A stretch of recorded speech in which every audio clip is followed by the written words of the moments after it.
Le cinéma Capitole. Du noir jaillit la lumière.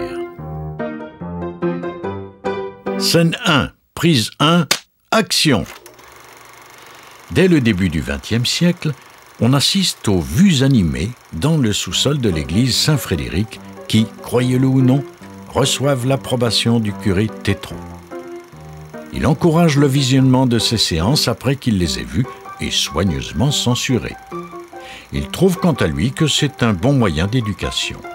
Le cinéma muet jouit d'une grande popularité et la demande est telle qu'on assiste à l'ouverture sur la rue Herriot du cinéma Bijou en 1915, suivi de peu du Théâtre Royal qui fait de même en 1920.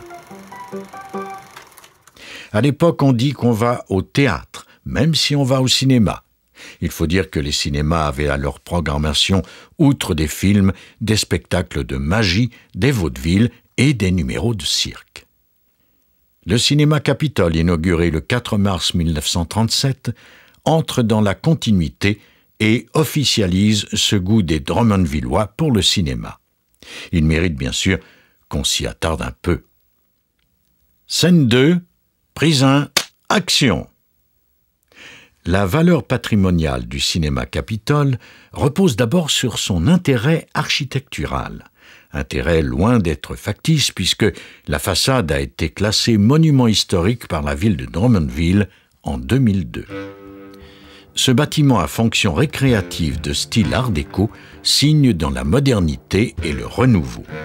Venu de France dans les années 1920, ce style allie la richesse des matériaux et la simplicité des lignes. Le cinéma Capitole de Drummondville est doté d'une structure d'avant-garde en acier et béton armé à l'épreuve du feu. Lors de sa construction, la façade du bâtiment est tricolore, soit noir, blanc et rouge, et donne sur une entrée finie en marbre artificiel. La construction de 2 étages est coiffée d'un toit plat. L'enseigne lumineuse verticale portant l'inscription « Théâtre Capitole » est posée sur la tour centrale rectangulaire.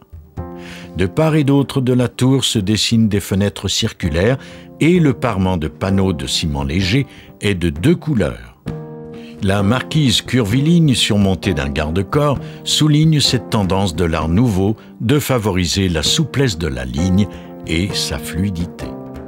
Le décor intérieur de la salle, quant à lui, est l'œuvre de l'artiste Emmanuel Briffa. Ce dernier a conçu au cours de sa carrière plus de 100 salles de cinéma à travers le Canada et le Théâtre Capitole est son 182e cinéma en Amérique. Cette salle a la réputation d'être l'une des plus jolies et des plus confortables de la province, avec ses 900 fauteuils bien rembourrés et recouverts de cuir rouge brillant. C'est le premier cinéma au Canada dont les salles sont climatisées. Il offre des représentations continuelles de 13h30 jusqu'en fin de soirée, et ce, tous les jours. Les films français sont présentés les dimanches, lundis et mardis, donc répartis sur les 3 premiers jours de la semaine.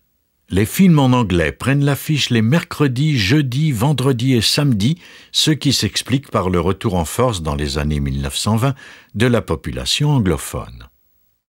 À 20 cents en matinée et 34 cents en soirée, nul doute qu'on fit salle comble lors de l'inauguration avec la projection du film Michel Strogoff, le plus grand succès du cinéma français à l'époque.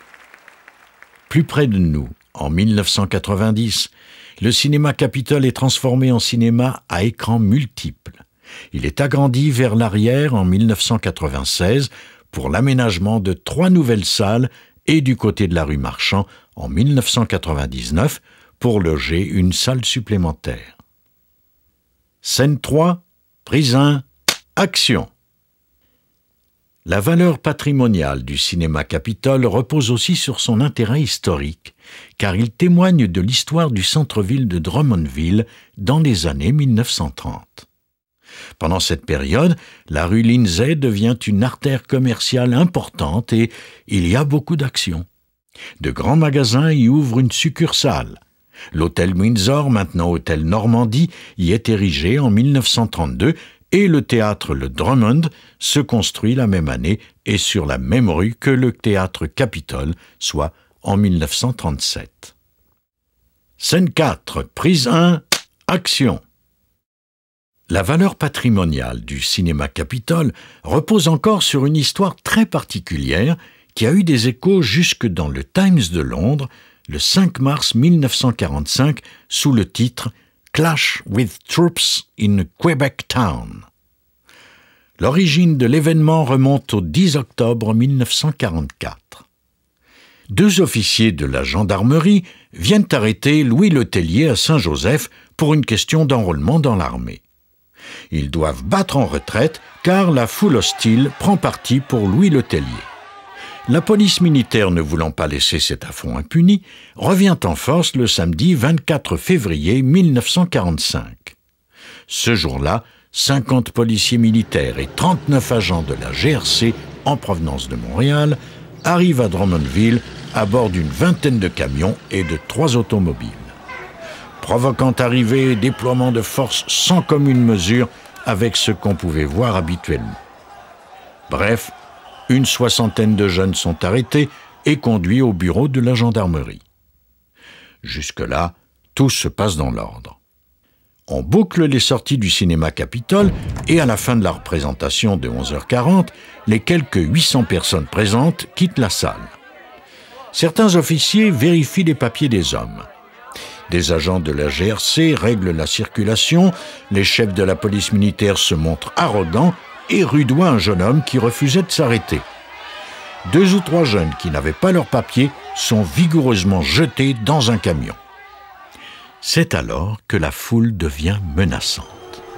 1200 personnes envahissent la rue et bloquent les camions militaires le long du trottoir. Soudain, un camion de la police militaire fonce dans la foule pour dégager la rue. Il ne blesse personne, mais plusieurs évitent de justesse d'être écrasés. Quelqu'un crie alors « On laisse-tu faire ça sans rien dire ?» C'est, semble-t-il, Louis Letellier et le gang des Casques Gris, groupe de jeunes insoumis qui ont jusque-là échappé aux rafles de la police. Le cri lancé par Letellier donne le signal de la bagarre qui fait rage avant tout sur la rue Herriot. Le tumulte est tel qu'on peut entendre les cris à des milles à la ronde. Les ampoules de rue sautent sous les coups de projectiles et c'est dans le noir que l'affrontement continue. Vers minuit, les prévôts, cette police militaire, se retirent. Les émeutiers parcourent alors la ville dans un grand tintamarre. Certains portent fièrement comme des trophées les gros casques de poil des prévôts. Devant l'ampleur de l'incident, on s'attend à ce que les autorités fédérales réagissent publiquement. Il n'y a pas d'enquête publique, que de vagues excuses. Le député provincial Robert Bernard qualifie cette attaque de la police contre une population paisible de gestes dignes de la Gestapo d'Hitler. L'Union Saint-Joseph de Drummondville, qui a loué un local à la GRC pour enquêter sur des cas de douane et assises, affirme que les bureaux de la GRC ont été utilisés à des fins militaires et son président signifie à la GRC un délai d'1 mois pour vider les lieux. L'incident est clos. Cette émeute ne fut certes pas la seule manifestation de mécontentement de la population à cette époque, mais aucun incident du genre au Canada n'a eu la même ampleur et le même retentissement. Coupé!